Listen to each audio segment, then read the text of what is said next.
세계 최빈국에서 신흥경제 강국으로 도약한 나라가 있습니다. 1인당 GDP 151달러에서 시작해 불과 30여 년 만에 4,077달러까지 성장한 기적의 역사.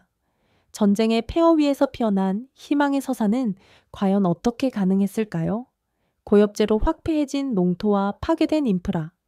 하지만 그 여정의 끝에서 그들이 마주한 것은 상상을 초월하는 변화였어요. 한 기업의 232억 달러 투자는 70만 개의 일자리를 창출하며 사회 전체를 뒤바꿨죠. 과연 이 놀라운 변화의 중심에는 무엇이 있었을까요?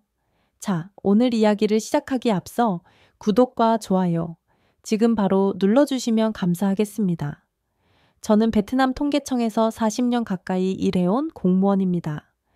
제가 처음 공직에 발을 들여놓았을 때만 해도 베트남은 세계에서 가장 가난한 나라 중 하나였어요. 1990년 우리나라 1인당 GDP는 고작 120달러였죠. 그런데 지금 생각해보면 정말 기적 같은 변화가 일어났습니다. 매일 아침 사무실에 들어와 동료가 가져오는 통계 자료를 볼 때마다 한숨만 나왔어요. 아시아 경제 순위표에서 베트남은 늘 맨 밑바닥이었거든요. 또 최하위야, 우리보다 못한 나라를 찾기가 더 어려워 그때는 정말 절망적이었습니다.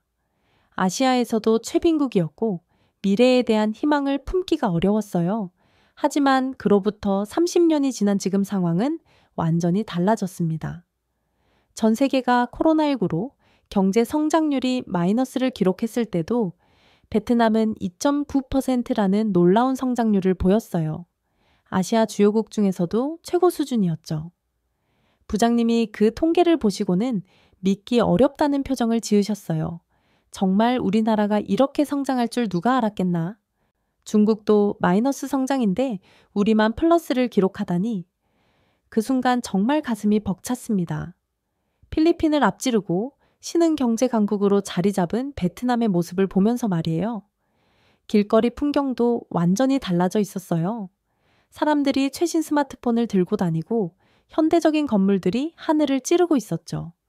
오토바이 대신 자동차들이 거리를 메우고 젊은이들은 서구식 카페에서 노트북을 열고 일하고 있었어요. 아내와 저녁을 먹으며 이야기했습니다. 정말 꿈만 같아요. 우리가 이런 세상에서 살게 될 줄 몰랐어요. 맞아요. 아이들은 우리가 겪었던 가난을 상상도 못할 거예요. 이제 우리 손자가 외국 유학을 고민할 정도니까요. 베트남이 이렇게 성장할 수 있었던 배경에는 3가지 핵심 동력이 있었어요. 도이모이라는 개혁 정책, 적극적인 개방 정책, 그리고 외국인 투자 유치였죠. 특히 1975년 통일 직후에 참혹한 상황을 생각해보면 정말 기적 같은 일이었어요. 통일이 이루어졌을 때 저는 갓 대학을 졸업한 23세 청년이었습니다. 하노이 대학에서 경제학을 전공한 저는 새로운 조국의 경제 건설에 기여하고 싶다는 포부를 품고 경제기획원에 들어갔어요. 하지만 현실은 상상 이상으로 참혹했습니다. 첫 출근 날부터 충격의 연속이었어요. 사무실 건물 자체가 전쟁의 상흔을 그대로 간직하고 있었거든요. 총탄 자국이 남은 벽, 급하게 수리한 지붕, 그리고 제대로 된 난방도 없는 차가운 사무실. 상관인 과장님이 저에게 현실을 냉정하게 알려주셨어요. 각오를 단단히 해야 할 거야. 우리가 해결해야 할 문제가 산더미 같아. 이 나라 경제를 다시 일으켜 세우는 건 정말 쉽지 않은 일이야. 그 말이 과장이 아니라는 걸 곧 깨달았습니다. 미군이 살포한 고엽제로 남부 지역 농토 수백만 헥타르가 황폐화되어 있었어요. 메콩 델타의 비옥한 땅이 독성 화학 물질로 오염되어 농사를 짓기 어려운 상태였죠. BOE2 폭격기의 무차별 융단 폭격으로 북부의 주요 인프라는 완전히 파괴되어 있었어요. 하노이에서 호치민시까지 이어지는 통일철도는 곳곳이 끊어져 있었고 주요 다리들은 모두 폭파되어 있었어요. 항만시설도 제대로 된 곳이 없었죠. 심지어 수도 하노이조차 전력 공급이 불안정해서 하루에 몇 시간씩 정전이 일상이었어요. 동료가 절망적인 표정으로 말했어요. 이 상태로는 경제 재건이 불가능해. 모든 걸 처음부터 다시 시작해야 해. 아니, 마이너스에서 시작해야 하는 거야. 더 심각한 건 경제 시스템 자체의 비효율성이었어요. 베트남 인구의 70% 이상이 농업에 종사했지만 소비에트식 집단 농장제는 완전히 실패작이었습니다. 농민들이 열심히 일해도 개인에게 돌아오는 건 똑같은 배급뿐이었어요. 당연히 생산 의욕이 바닥으로 떨어질 수밖에 없었죠. 농촌 지역을 시찰했을 때 만난 한 농민의 말이 지금도 잊히지 않아요. 공무원 양반, 아무리 일해도 나아지는 게 없어요. 게으른 놈이나 부지런한 놈이나 받는 건 똑같은데 누가 열심히 일하겠어요? 이렇게 살아서 뭐해요? 그 절망적인 목소리에서 당시 베트남 농민들의 현실을 고스란히 느낄 수 있었습니다. 집단 농장의 관리자들도 별반 다르지 않았어요. 중앙에서 내려오는 생산 목표량은 현실과 동떨어져 있었고 농기구나 비료 같은 필수 자재의 공급도 원활하지 않았죠. 게다가 미국과 서방 국가들의 경제 제재로 베트남은 국제적으로 완전히 고립된 상태였어요. 유엔 등 국제기구에서도 소외당했고 서방 선진국들과는 무역이나 투자는 꿈도 꿀 수 없는 상황이었어요. 오직 소련과 동구권 사회주의 국가들의 지원에만 의존해야 하는 처지였죠. 하지만 소련도 자국의 경제 문제로 베트남에 대한 지원을 대폭 줄이기 시작했어요. 동구권 국가들도 마찬가지였고요. 베트남은 그야말로 사면 초가의 상황에 몰려 있었습니다. 설상가상으로 캄보디아 침공과 중국과의 국경 분쟁까지 발생했어요. 폴포트 정권을 축출하기 위해 캄보디아의 군대를 파견했지만 이는 국제사회에 더 강한 반발을 샀죠. 중국은 베트남을 응징한다며 국경에서 전면전을 벌였어요. 전쟁이 계속되면서 국방비 지출이 GDP의 4분의 1까지 치솟았어요. 경제개발에 써야 할 돈이 모두 좀비 군사비로 사라지는 상황이었죠. 기획실장님이 걱정스럽게 말씀하셨어요. 국방비가 계속 이렇게 늘어나면 경제개발에 투입할 자원이 완전히 바닥날 거야. 그렇다고 국가안보를 포기할 수도 없고 정말 진퇴양난이에요. 어떻게 이 상황을 타개해야 할지 국민들의 생활은 말할 수 없이 어려웠어요. 하루 세 끼를 제대로 먹는 사람이 드물었고 기본적인 생필품조차 구하기 어려웠죠. 배급제로 간신히 생활을 유지하는 수준이었어요. 심지어 정부 고위직도 예외가 아니었습니다. 부장님이 쓸쓸하게 말씀하신 적이 있어요. 나도 어제 저녁은 굶었어. 집에 쌀이 떨어졌는데 배급소에서 받을 쌀도 없었거든. 이게 무슨 통일이야. 그런 절망적인 현실 속에서도 희망의 싹이 트기 시작했어요. 1980년대 중반 들어서면서 소련의 페레스트로이카와 글라스노스트 정책이 우리에게도 영향을 미치기 시작했거든요. 개혁과 개방이라는 새로운 바람이 사회주의권 전체를 휩쓸고 있었어요. 베트남 공산당 내부에서도 젊은 세대를 중심으로 변화의 목소리가 나오기 시작했습니다. 기존에 경직된 계획경제 체제로는 더 이상 국가를 운영할 수 없다는 자각이 퍼져나갔어요. 역사적인 제6차당 대회가 열렸습니다. 저는 경제 분야 실무진으로 대회 준비에 참여했는데 그때의 긴장감과 기대감은 지금도 생생해요. 전국에서 모인 당대표들의 표정도 진지했고 뭔가 큰 변화가 일어날 것 같은 예감이 들었어요. 신임 총서기가 연단에 서서 역사적인 선언을 했습니다. 동지들, 우리는 이제 새로운 길을 가야 합니다. 도이모이 개혁과 개방의 길로 나아가겠습니다. 대회장이 순간 조용해졌다가 곧 큰 박수로 가득 찼어요. 저도 가슴이 뛰었습니다. 드디어 변화의 바람이 불기 시작한 거였어요. 도이모이 정책의 핵심은 사회주의 체제는 유지하되 시장 경제 요소를 적극 도입한다는 것이었어요. 회의장을 나서면서 동료와 이야기했어요. 정말 실행할 수 있을까? 이론상으로는 좋지만 현실적으로는 해야 해. 이제 다른 선택의 여지가 없어. 이 길이 아니면 나라가 망해. 도이모이 정책에서 가장 중요했던 건 농업개혁이었습니다. 저는 토지정책개혁 특별팀에 배정되어 연일 밤 늦게까지 회의를 했어요. 집단 농장 체제를 어떻게 개편할지, 농민들에게 어느 정도의 자유를 줄지, 토지 소유권은 어떻게 할지 등등 논의할 게 산더미였죠. 토지정책국장님이 회의 시작하면서 핵심을 짚어주셨어요. 집단 농장 체제를 개인 농가 중심으로 완전히 바꿔야 해요. 농민들에게 확실한 인센티브를 줘야 생산성이 올라가거든요. 하지만 반대 의견도 만만치 않았어요. 너무 성급하게 변화시키면 오히려 혼란만 가중될 수 있어요. 집단 농장도 나름의 장점이 있잖아요. 장점이라니요? 지금 농민들이 굶어 죽어가는데 무슨 장점이 있다는 거예요? 경론이 벌어졌지만 결국 개혁 쪽으로 의견이 모아졌어요. 현실이 너무 절박했거든요. 새로운 토지법 초안을 작성하는 대만도 몇 개월이 걸렸어요. 농민들에게 토지 사용권을 50년간 보장하고 생산물의 자유로운 매매를 허용하며 협동조합은 자율적 참여를 원칙으로 한다는 내용이었죠. 법안이 국회에 상정되었을 때도 논란이 컸어요. 보수적인 의원들은 이것이 자본주의로의 획이라며 강하게 반대했어요. 사회주의 원칙을 포기하는 것이나 다름없습니다. 그럼 지금처럼 국민이 굶어 죽는 게 사회주의입니까? 치열한 토론 끝에 간신히 통과됐습니다. 1988년 새로운 토지법이 시행되었고 저는 직접 농촌 지역으로 내려가서 농민들에게 정책을 설명하는 임무를 맡았어요. 메콩델타의 한 농촌 마을회관에서 열린 설명회는 잊을 수 없어요. 200여 명의 농민들이 모였는데 처음에는 반신반의하는 표정들이었어요. 한 중년 농민이 조심스럽게 물었어요. 정말 우리가 농사 지은 걸 자유롭게 팔 수 있다고요? 국가에 다 바치는 게 아니라? 네, 맞습니다. 할당량만 납부하면 나머지는 모두 열어본 것이에요. 시장에서 직접 팔아도 되고요. 또 다른 농민이 더 구체적으로 물었어요. 그럼 더 열심히 일하면 정말 더 많이 벌 수 있는 거예요?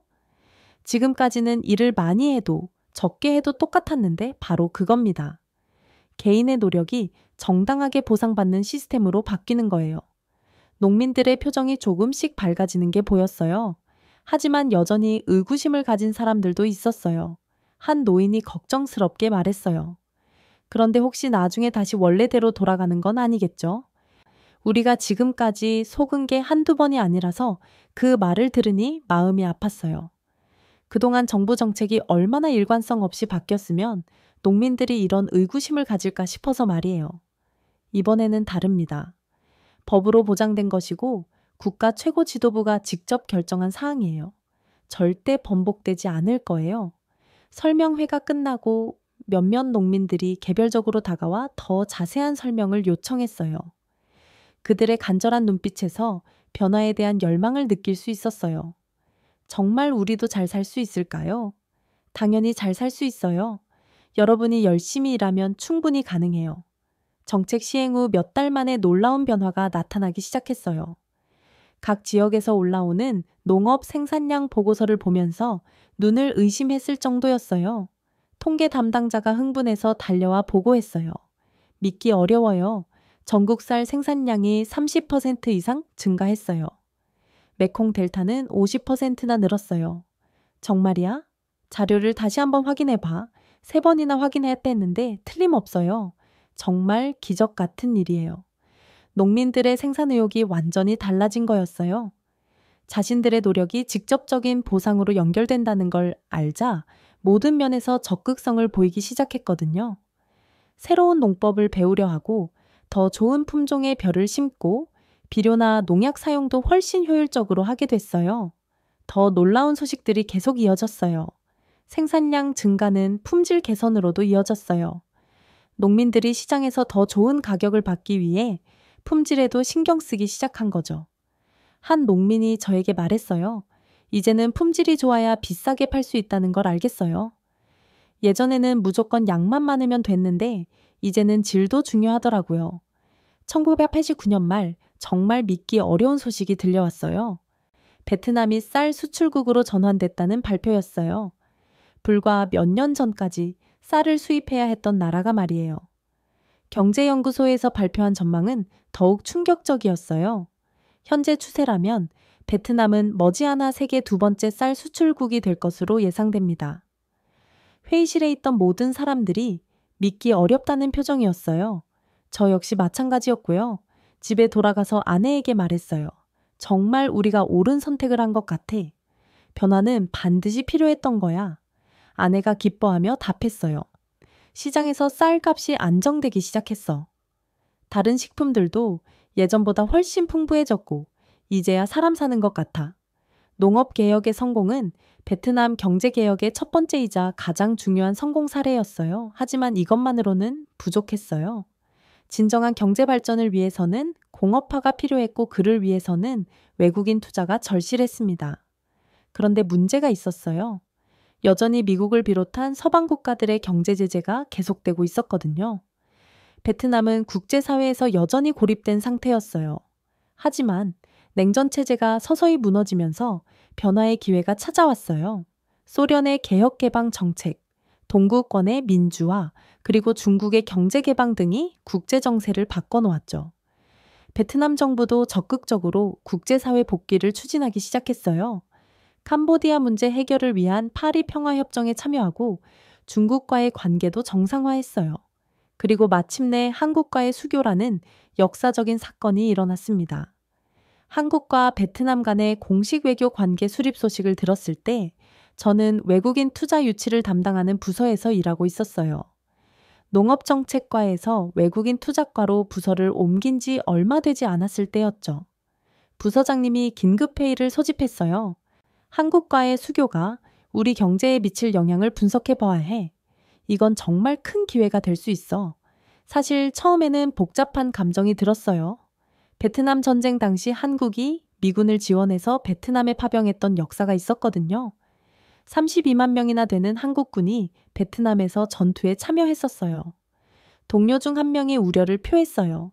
과거 일 때문에 국민들 감정이 좋지 않을 텐데 경제 협력이 순조롭게 진행될 수 있을까?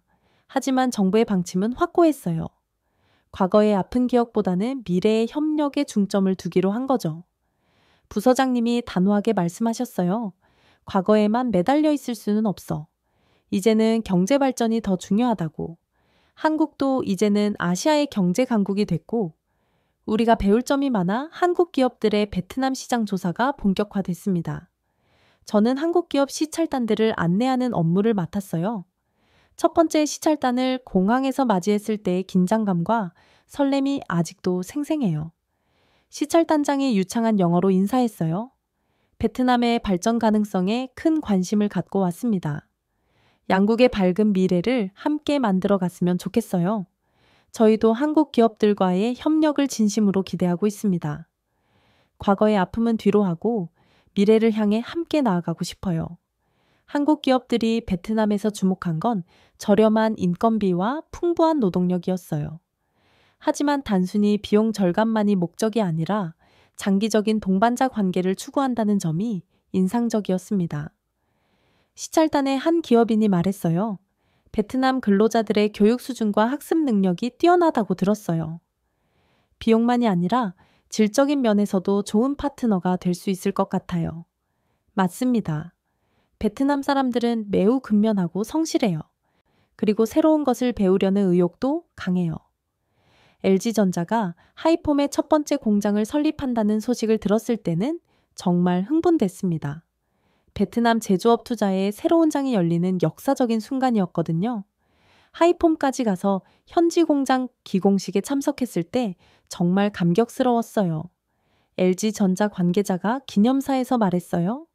베트남을 단순한 생산기지가 아닌 전략적 파트너로 생각합니다. 함께 성장하는 것이 우리의 목표예요. 공장 건설 과정을 지켜보면서 베트남 근로자들의 우수한 자질을 확인할 수 있었어요. 한국인 기술자들과 함께 작업하면서도 전혀 위축되지 않았고 오히려 적극적으로 배우려는 모습을 보였거든요. 한국인 공장장이 감탄하며 말했어요. 베트남 직원들의 손재주와 집중력이 정말 뛰어나네요. 이 정도면 충분히 고품질 제품을 만들 수 있을 것 같아요. 우리 국민들이 정말 부지런하거든요. 그리고 새로운 기술을 배우는 속도도 빨라요. LG의 성공에 이어 한국의 섬유, 봉제 기업들도 잇따라 베트남에 진출했습니다. 대우, 코오롱, 한국타이어 등 굵직한 기업들이 베트남을 새로운 투자처로 주목하기 시작했어요. 당시 베트남은 여전히 농업 중심 경제였지만 한국 기업들의 투자로 제조업 기반을 서서히 구축해 나가기 시작했어요. 특히 경공업 분야에서 두드러진 성과를 보였죠. 섬유 공장에서 일하게 된 젊은 베트남 여성들의 삶이 완전히 달라졌어요. 농촌에서 도시로 나와 정규직으로 일하게 되면서 경제적 독립을 이룰 수 있게 됐거든요. 한 섬유 공장 직원과 이야기했을 때가 기억나요. 이제 가족들을 도울 수 있어서 정말 기뻐요. 부모님께 용돈도 드리고 동생 학비도 낼 수 있게 됐어요. 예전에는 상상도 못했던 일이에요. 정말 다행이에요. 열심히 일한 보람이 있네요. 네, 그리고 여기서 기술도 배우고 있어요. 나중에는 더 좋은 일자리를 구할 수도 있을 것 같아요. 한국 기업들의 투자는 단순히 자본과 기술 도입에 그치지 않았어요. 품질 관리, 생산 효율성, 근로자 교육 등 전반적인 산업 시스템을 베트남에 전수했습니다. 이는 베트남 제조업 발전의 토대가 됐어요. 기술 교육을 담당했던 한국인 관리자가 설명했어요. 처음에는 언어 소통 문제로 어려움이 있었지만 베트남 직원들의 학습 속도가 정말 빨라요. 몇 달 만에 숙련공 수준까지 올라왔어요. 그게 우리 국민들의 장점 중 하나예요. 배우려는 의욕이 강하거든요. 1990년대 후반에는 한국과의 교역량도 급속히 증가했어요. 베트남은 한국의 농산물, 수산물, 원자재를 수출하고 한국으로부터는 공업제품, 기계류, 중간재를 수입했습니다. 무역 통계를 정리하던 부하 직원이 놀라서 보고했어요.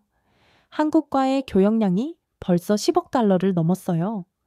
이 속도라면 몇 년 안에 20억 달러도 가능할 것 같아요. 정말 놀라운 성장이야. 불과 몇 년 전만 해도 꿈도 꿀 수 없었던 수치인데, 이는 베트남 전체 교역에서 상당한 비중을 차지하는 수준이었어요. 한국은 베트남의 주요 경제 파트너로 확고히 자리 잡았습니다. 정부에서도 한국과의 협력을 적극 지원했어요. 양국 간 경제협력위원회가 설치되었고 투자 촉진을 위한 각종 제도가 정비됐습니다. 투자 인센티브, 세제 혜택, 행정 절차 간소화 등 다양한 지원책이 마련됐어요. 경제부 장관이 한국 사절단과의 회담에서 말씀하셨어요. 베트남은 한국을 가장 중요한 경제 파트너로 생각합니다. 앞으로도 상호 유익한 협력 관계를 지속해 나가고 싶어요. 한국과의 수교와 경제 협력은 베트남이 국제사회로 나아가는 중요한 발판이 됐습니다. 폐쇄적이었던 경제가 서서히 개방되기 시작했고, 외국인 투자에 대한 긍정적 인식도 확산됐어요. 하지만 이것은 시작에 불과했어요. 진정한 경제 도약을 위해서는 더 큰 규모의 투자와 기술 이전이 필요했습니다. 그리고 그 기회는 곧 삼성이라는 글로벌 기업을 통해 찾아오게 될 거였어요. 2000년대 들어서면서 베트남 경제는 더욱 가속도가 붙기 시작했어요. WTO 가입 준비, 에이스양과의 협력 강화, 미국과의 관계 정상화 등 대외 관계가 전면적으로 개선됐거든요. 그런데 2008년 정말 베트남 경제사회 획을 그을 만한 사건이 일어났어요. 삼성전자가 베트남의 대규모 휴대전화 생산 공장을 건설하겠다는 의향을 밝힌 거였어요. 그때 저는 외국인 투자청 부청장으로 승진해 있었습니다. 청장님이 긴급 간부 회의를 소집했어요. 삼성전자의 투자 제안서를 검토해 봤는데 규모가 정말 상상을 초월해 지금까지 베트남에 들어온 투자와는 차원이 달라 회의실에 모인 간부들 모두 긴장한 표정이었어요. 삼성이라는 이름만으로도 충분히 놀라운데 투자 규모까지 엄청나다니 말이에요. 프로젝트 담당 국장이 자세히 설명했어요. 박린성에 20억 달러 규모의 휴대전화 생산 공장을 건설하겠다고 해요. 1단계 고용인원만 6만 명이고 향후 확장 계획까지 포함하면 훨씬 더 늘어날 전망이에요. 이는 베트남 제조업 역사상 최대 규모의 외국인 투자 프로젝트였어요. 저는 삼성 측과의 협상을 총괄하게 됐습니다. 첫 번째 공식 협상 테이블에서 삼성전자 베트남 진출 책임자를 만났을 때의 인상이 강렬했어요. 베트남을 아시아 태평양 지역의 핵심 생산 거점으로 만들고 싶습니다. 단순한 제조 공장이 아니라 기술 개발부터 완제품 생산까지 아우르는 종합 거점으로 말이에요. 저희도 삼성과의 파트너십을 통해 베트남 경제를 1단계 더 도약시키고 싶습니다. 최대한 지원하겠어요. 협상 과정에서 삼성의 장기적 비전이 정말 인상적이었어요. 다른 기업들처럼 단순한 생산 거점 확보가 목적이 아니라 R&D 센터, 디자인 센터, 엔지니어링 센터까지 포함한 종합적인 투자를 계획하고 있었거든요. 삼성 관계자가 강조했어요. 우리는 베트남을 저임금 활용 국가로 보지 않아요. 함께 성장할 수 있는 진정한 파트너로 생각해요. 베트남의 발전이 곧 삼성의 발전이라고 믿어요. 정말 감사한 말씀이에요. 그런 철학으로 접근해 주셔서 더욱 의미가 있는 것 같아요. 박린성에서 열린 기공식은 정말 장관이었어요. 베트남 총리를 비롯한 정부 고위 관계자들이 모두 참석했고, 삼성 회장도 직접 베트남에 와서 참석했어요. 지역 주민들도 수천 명이 몰려와서 열렬한 환영을 보였습니다. 총리가 기념사에서 말씀하셨어요. 삼성의 투자는 베트남 경제 발전의 새로운 이정표가 될 것입니다. 이를 계기로 베트남이 아시아의 제조업 허브로 도약할 수 있기를 기대해요. 삼성 회장도 답사에서 베트남에 대한 확신을 보여줬어요. 베트남의 잠재력을 높이 평가해요. 우수한 인력, 안정적인 정치 환경, 그리고 무엇보다 발전에 대한 강한 의지가 있어요. 삼성도 베트남과 함께 성장하겠습니다. 공장 건설이 시작되면서 박린성 일대가 완전히 바뀌기 시작했어요. 도로가 새로 확장되고 전력 공급 시설이 대폭 확충되고 상하수도 시설도 현대화됐어요. 숙박시설과 식당, 상점들이 우후죽순처럼 생겨났습니다. 지역 경제에 미치는 파급 효과가 정말 엄청났어요. 건설 업체들은 물론이고 각종 서비스 업체들까지 특수를 누렸어요. 지역 상인 중 한 명이 기뻐하며 말했어요. 삼성 공장이 들어오고 나서 우리 장사가 몇 배나 늘었어요. 매출이 이렇게 늘어날 줄 몰랐어요. 정말 감사해요. 지역 경제가 살아나니까 좋으시겠어요? 그럼요. 우리 아들도 대학 보낼 수 있게 됐어요. 예전에는 꿈도 못 꿨던 일이죠. 2010년부터 전 세계적으로 스마트폰 시장이 폭발적으로 성장하면서 삼성의 베트남 투자도 급속히 확대됐습니다. 아이폰의 등장으로 촉발된 스마트폰 혁명에 삼성도 갤럭시 시리즈로 적극 대응했거든요. 타이앵구엔의 두 번째 대규모 공장 건설이 발표됐을 때는 첫 번째 공장보다 규모가 더 컸어요. 삼성전자 베트남 법인장이 확신에 차서 말했어요. 베트남은 이제 우리 글로벌 생산 네트워크의 핵심이 될 거예요. 품질과 생산성 면에서 세계 어느 공장과 비교해도 뒤지지 않아요. 정말 자랑스러워요. 베트남 근로자들의 능력을 인정받는 것 같아서요. 삼성의 성공에 이끌려 협력업체들도 대거 베트남에 진출했어요.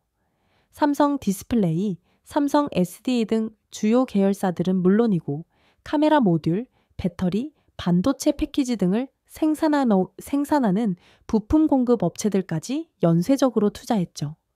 부품업체 사장과 이야기했을 때가 기억나요. 삼성 따라서 베트남에 왔는데 정말 잘한 선택 같아요. 베트남 근로자들의 기술 습득 속도가 정말 빨라요. 다행이네요. 어려운 점은 없으세요? 호치민시의 가전제품 생산 단지가 조성되면서 베트남 전역이 삼성의 거대한 생산 네트워크로 연결됐어요. 남부 지역 투자 담당자가 보고했어요. 호치민 공장에서도 현지 채용이 2만 명을 넘었어요. 에어컨, 냉장고, 세탁기 등 백색 가전전 품목을 생산하고 있어요. 삼성은 단순한 제조업체를 넘어서 베트남 사회 전체에 영향을 미치는 존재가 됐습니다. 직원 교육, 기술 이전, 지역사회, 공헌 등 다방면에서 베트남 발전에 기여했어요. 인사 담당 부장이 자랑스럽게 말했어요. 베트남 직원들을 한국 본사로 연수 보내고 있어요. 지금까지 5,000명 이상이 한국에서 기술을 배웠고 기술 수준이 정말 많이 향상됐습니다. 그런 투자가 결국은 삼성에게도 도움이 될 테니까요. 맞아요. 베트남 직원들의 실력이 좋아질수록 더 좋은 제품을 만들 수 있거든요. 2012년 하노이의 대규모 R&D 센터가 개소할 때는 정말 감격스러웠어요. 단순 제조에서 기술 개발까지 담당하게 된 거였거든요. R&D 센터장과의 인터뷰에서 들은 말이 인상적이었어요. 이제 베트남에서도 세계 수준의 기술 개발이 가능해졌습니다. 베트남 엔지니어들이 직접 스마트폰 설계에 참여하고 있어요. 정말 대단한 변화네요. 베트남이 기술 강국으로 도약하는 상징적 의미가 있는 것 같아요. 그렇죠. 이제는 메이드 인 베트남이 단순히 조립만 하는 게 아니라 기술 개발까지 포함하는 개념이 된 거예요. 삼성의 투자로 베트남의 수출 구조가 완전히 바뀌었어요. 삼성 공장들이 본격 가동되면서 전자제품 수출이 기하급수적으로 증가했습니다. 2007년만 해도 베트남의 총 수출액은 480억 달러 수준이었어요. 주요 수출품은 쌀, 커피, 고무, 섬유 등 전통적인 1차 상품들이었죠. 하지만 삼성 효과가 나타나기 시작하면서 상황이 완전히 달라졌어요. 2010년대 중반에는 총 수출액이 2천억 달러를 넘어섰고 2020년대에는 3천억 달러 후반대까지 올라갔어요. 통계 담당자가 흥분해서 보고했어요. 2013년에 드디어 휴대전화가 섬유를 제치고 수출 1위 품목이 됐어요. 정말 역사적인 순간이에요. 믿기 어려운 변화야. 불과 몇 년 사이에 이렇게 바뀔 줄 누가 알았겠어. 2023년 통계를 보면 더욱 놀라워요. 휴대폰과 부품 수출액만 523억 달러로 전체 수출의 20%를 차지하게 된 거예요. 이는 베트남 전체 수출에서 압도적인 비중이었죠. 전자 IT 산업의 전체적인 비중도 급속히 확대됐어요. 2010년에 5%에 불과했던 것이 10년 만에 30%를 넘겼어요. 농업과 1차 산업 중심이던 수출 구조가 첨단 제조업 중심으로 완전히 재편된 거죠. 경제연구소 연구원이 분석했어요. 베트남이 이제 진짜 세계의 공장 역할을 하고 있어요. 특히 스마트폰 분야에서는 글로벌 생산의 핵심 거점이 됐어요. 그만큼 책임도 크겠네요. 전 세계 사람들이 베트남에서 만든 제품을 쓰고 있으니까. 맞아요. 그래서 품질 관리가 더욱 중요해졌어요. 베트남 제품의 신뢰도가 국가 이미지와 직결되거든요. 이런 수출 구조의 변화는 GDP 성장으로 그대로 이어졌습니다. 삼성 투자 전후의 경제 지표를 비교해보면 정말 극적인 변화를 확인할 수 있어요. 2008년만 해도 베트남의 GDP는 900억 달러에 불과했어요. 그런데 2023년에는 최철이 694억 달러에 달했죠. 불과 15년 만에 4배 이상 성장한 거예요. 1인당 GDP는 더욱 극적인 변화를 보였어요. 2000년대 초반 500달러 미만에서 2024년 4.177달러를 넘어섰어요. 드디어 중진국 대열에 합류한 거죠. 통계청에서 40년 가까이 일하면서 이런 숫자들의 변화를 직접 목격한다는 건 정말 특별한 경험이었어요. 매년 발표하는 경제 통계마다 놀라운 성장세를 보여줬거든요. 부하 직원이 매번 흥분해서 보고했어요. 부청장님, 이번 분기 성장률이 또 예상치를 웃돌았어요. 7.2%예요. 정말 믿기 어려운 변화야. 우리가 이런 시대에 살고 있다는 게 행운이야. 삼성의 누적 투자액도 기록적인 수준에 달했어요. 232억 달러 이상으로 베트남 사상 최대 외국인 투자 규모가 됐습니다. 이는 단일 기업으로는 정말 어마어마한 규모였어요. 전자산업이 베트남 경제의 핵심 성장 동력이 되면서 경제 체질 자체가 강화됐어요. 과거처럼 농업이나 원자재 가격 변동에 크게 휘둘리지 않는 안정적인 구조로 바뀐 거죠. 경제부 장관이 국정감사에서 답변했어요. 베트남은 이제 아시아의 신흥 경제 강국으로 확실히 자리 잡았습니다. 특히 제조업 경쟁력에서는 세계적 수준에 도달했어요. 하지만 가장 큰 변화는 숫자가 아니라 사람들의 삶이었어요. 삼성 베트남, 법인만으로도 10만 명 이상이 고용됐고 협력업체와 관련 서비스업까지 포함하면 70만 개 이상의 일자리가 창출됐어요. 특히 젊은 여성 근로자들의 사회 진출이 두드러졌어요. 전통적으로 농업에만 종사하던 농촌 여성들이 첨단 제조업의 핵심 인력이 된 거죠. 한 직원과 이야기했을 때가 기억나요. 이제 부모님께 용돈도 드릴 수 있고 동생들 대학 등록금도 도와드릴 수 있어요. 몇 년 전까지만 해도 꿈도 못 꿨던 일이에요. 정말 많이 바뀌셨겠어요. 네, 그리고 여기서 배운 기술로 더 좋은 곳으로 이직할 수도 있어요. 선택의 폭이 넓어진 거죠. 농민의 자녀들이 글로벌 IT 기업의 직원이 되어 중산층으로 편입되는 놀라운 사회적 이동이 일어났어요. 이는 베트남 사회 구조 자체를 바꾸는 변화였죠. 고용 안정은 교육 수준 향상으로 이어졌어요. 안정적인 소득이 생기자 자녀들을 더 좋은 학교에 보내려는 부모들이 늘어났고 사교육 시장도 급속히 발달했어요. 영어 학원, 컴퓨터 학원, 직업 훈련원 등이 곳곳에 생겨났어요. 젊은이들의 글로벌 경쟁력을 키우려는 열망이 대단했어요. 한 학원 원장이 말했어요. 요즘 학생들의 학습 의욕이 정말 대단해요. 부모님들도 교육 투자를 아끼지 않으시고요. 삼성 같은 좋은 직장에 들어가려면 영어는 필수라고 생각하시더라고요. 빈곤율도 크게 낮아졌어요. 정부 통계에 따르면 절대 빈곤층 비율이 10년 새 절반 이상 감소했어요. 안정적인 일자리가 가정 경제에 미치는 영향이 얼마나 큰지 보여주는 대목이었죠. 생활 수준이 전반적으로 개선되면서 소비 패턴도 완전히 달라졌어요. 과거에는 기본적인 의식주 해결이 급선무였다면 이제는 문화생활, 여가활동, 자기개발에도 돈을 쓰기 시작했어요. 쇼핑몰, 영화관, 카페, 레스토랑 등이 하노이와 호치민시 곳곳에 들어섰어요. 주말이면 가족들과 함께 외출을 즐기는 모습이 일상이 됐죠. 농업사회에서 첨단 제조업 사회로의 전환이 이렇게 뚜렷해졌어요. 국민들이 더 이상 가난에 갇혀있지 않고 미래에 대한 희망을 품을 수 있게 됐죠. 손자와 함께 공원을 산책하며 이야기했을 때가 생각나요. 할아버지, 우리나라가 정말 부자 나라가 된 거예요? 그래, 할아버지가 젊었을 때와는 비교할 수 없을 정도로 잘 살게 됐단다. 삼성에서 일하는 누나가 스마트폰을 만든다고 했어요. 정말 대단해요. 그 아이의 순수한 자랑스러움을 보면서 정말 격세지감을 느꼈어요. 이제 베트남은 전 세계가 인정하는 스마트폰의 세계 공장이 됐거든요. 사회 전반이 새로운 활력을 얻게 됐어요. 과거에 침체되고 절망적인 분위기는 완전히 사라지고 희망과 자신감으로 가득 찬 사회가 됐죠.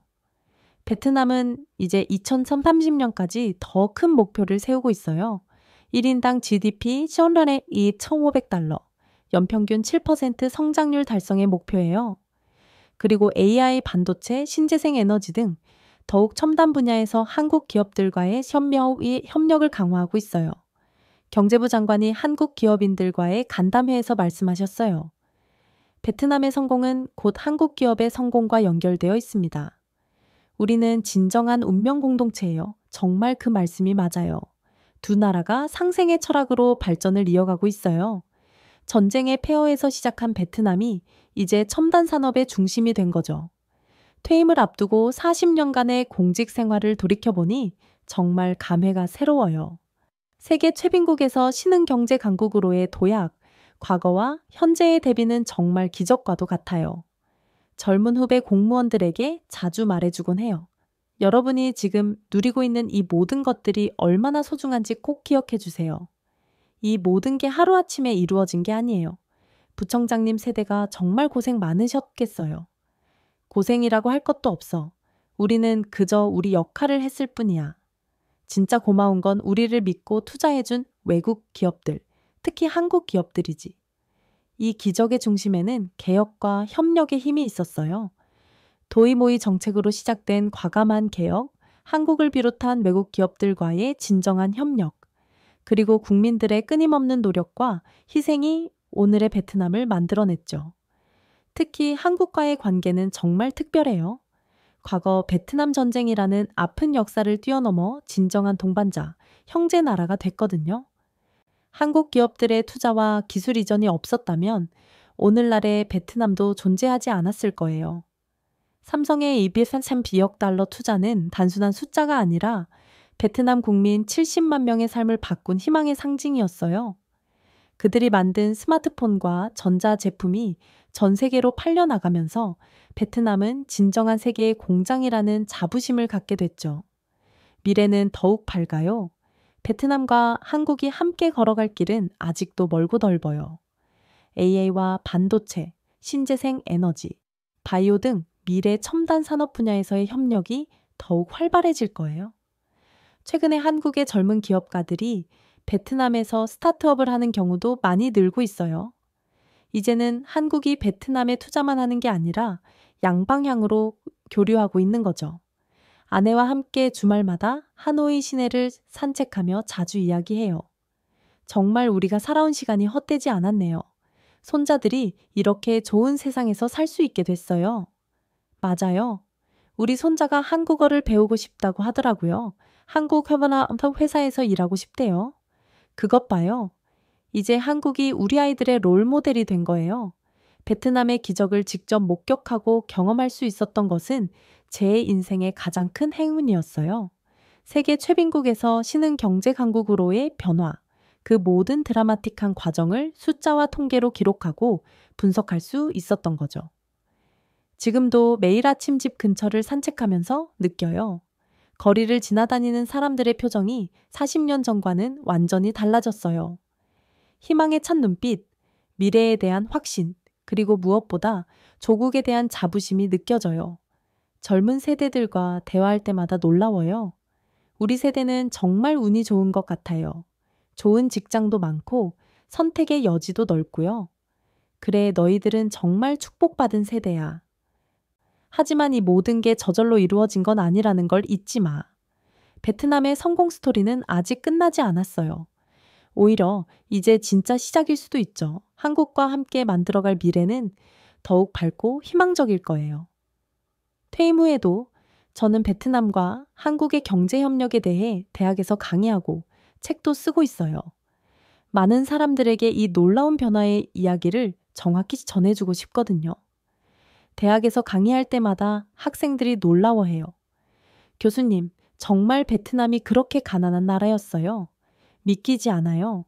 그래, 지금 너희들이 당연하게 누리고 있는 모든 것들이 그때는 꿈도 꿀 수 없는 일들이었어.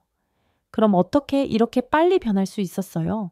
올바른 정책, 국민의 의지, 그리고 무엇보다 좋은 파트너가 있었기 때문이야. 그럴 때마다 새삼 느껴요. 역사를 기록하고 후세에 전하는 것이 얼마나 중요한 일인지 말이에요. 외국에서 온 연구진들과 세미나를 할 때도 자주 있어요. 베트남의 발전 모델이 아프리카나 남미 개발도상국들에게도 좋은 벤치마킹 사례가 될 것 같습니다. 특히 개혁 개방과 외국인 투자 유치, 그리고 교육에 대한 투자의 중요성을 보여주는 대표적인 사례죠. 핵심 성공 요인이 뭐라고 생각하세요? 무엇보다 현실을 직시하고 변화를 두려워하지 않았던 용기, 그리고 신뢰할 수 있는 파트너를 선택한 지혜였던 것 같아요. 베트남이 걸어온 길은 결코 쉽지 않았어요. 수많은 시행착오와 어려움, 때로는 좌절도 있었죠. 하지만 포기하지 않았고 변화를 두려워하지 않았어요. 그리고 무엇보다 올바른 파트너를 선택했죠. 한국과의 만남은 베트남에게 새로운 가능성을 열어준 정말 운명적인 사건이었어요. 과거의 아픈 기억을 딛고 미래를 향해 용감하게 손을 내민 두 나라의 용기와 지혜가 오늘의 기적을 만들어낸 거죠. 요즘 손자들에게 자주 말해주는 이야기가 있어요. 할아버지가 젊었을 때는 한국 제품을 사는 게 로망이었단다. 한국 드라마나 K-팝은 꿈도 못 꿨고, 그런데 지금은 어떠니? 우리가 한국과 함께 세계 최고 품질의 제품을 만들고 있어. 정말요? 그럼 우리도 이제 한국만큼 잘 사는 나라가 된 거예요. 그래. 그리고 앞으로 더더욱 잘 살게 될 거야. 할아버지는 그걸 확신해. 베트남의 미래는 정말 무한히 밝아요. 2030년 목표인 1인당 GDP 7,000미 침토모 500달러 연간 7% 성장률도 충분히 달성 가능하다고 확신해요. 한국과의 협력이 계속되는 한 베트남의 성장 엔진은 절대 멈추지 않을 거예요. 이제 베트남은 세계 여러 나라들이 주목하는 성장 모델이 됐습니다. 아프리카, 남미, 남아시아 등 많은 개발도상국들이 베트남의 발전 경험을 배우려고 해요. 하지만 저는 항상 강조해요. 이 모든 성취의 가장 중요한 바탕에는 한국과의 진정한 파트너십이 있다고 말이에요. 40년간 베트남 경제의 변화를 최전선에서 지켜본 공무원으로서, 그리고 이 모든 기적을 직접 경험한 베트남 국민의 한 사람으로서 확신을 갖고 말씀드려요. 베트남에 오늘은 한국이 있었기 때문에 가능했어요. 삼성을 비롯한 수많은 한국 기업들이 베트남을 믿고 과감하게 투자해준 덕분에 베트남 국민 70만 명이 완전히 새로운 삶을 살게 됐죠. 그리고 이 협력은 결코 일방적이지 않아요. 베트남도 한국에게 많은 것을 줬어요. 우수하고 성실한 인재, 안정적이고 효율적인 생산기지, 그리고 무엇보다 어떤 어려움이 와도 함께 헤쳐나갈 수 있는 진정한 파트너로서 한국 기업들의 글로벌 경쟁력 강화에 크게 기여했어요. 세계 최빈국에서 신흥경제 강국으로 1인당 GDP 121달러에서 4777달러로의 정말 기적적인 성장 베트남 국민의 한 사람으로서, 그리고 이 모든 과정을 지켜본 증인으로서 한국과 한국 국민 여러분께 진심으로 깊은 감사를 드려요. 여러분이 베트남을 믿어주시고 투자해주신 덕분에 우리가 이렇게 멋진 나라를 만들 수 있었어요. 앞으로도 우리 두 나라가 함께 만들어갈 미래는 더욱 찬란하고 아름다울 거예요. 베트남의 기적은 아직 끝나지 않았어요. 아니, 이제 진짜 시작이라고 해야 하겠죠? 한국과 함께라면 더 큰 꿈도, 더 높은 목표도 반드시 실현할 수 있을 거라고 믿어요. 세계가 놀라워하는 베트남의 성공 스토리, 그 중심에는 언제나 한국이 있었어요. 그리고 앞으로도 계속 그럴 거예요. 오늘 사연 어떻게 들으셨나요? 사연이 좋으셨다면 구독과 좋아요 부탁드립니다. 그럼 지금까지 사연을 전해드린 여우튜브 송은지였고요. 저는 또 다른 새로운 이야기로 다시 돌아오겠습니다. 영상 시청해주신 모든 분들 고맙고 감사합니다.